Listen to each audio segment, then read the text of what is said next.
A small brush fire started at the Apollo 11 RC field in the Sepulveda Basin. The fire spread to 1.5 acres and was knocked down within 10 minutes due to LAFD WT88. The fire originated from a downed RC aircraft that crashed in the brush. LAFD and Park Rangers were on the scene mopping up the area. That's all light flashy stuff.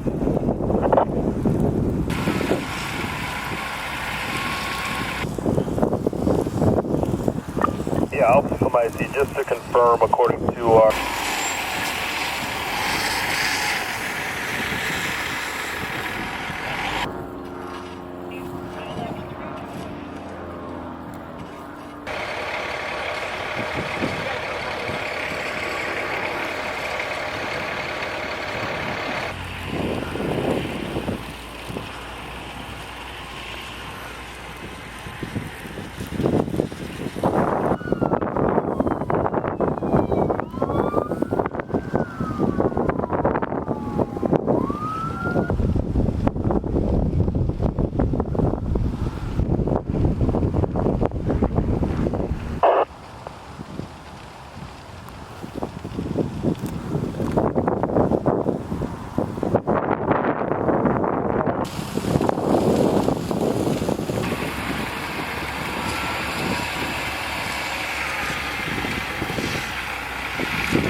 One more time for water 1088.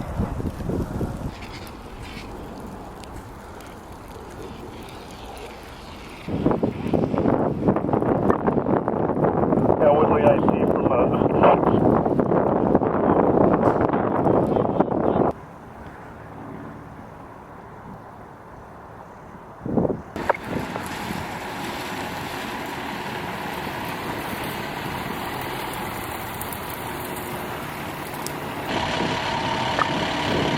Yeah, Alpha from Zulu.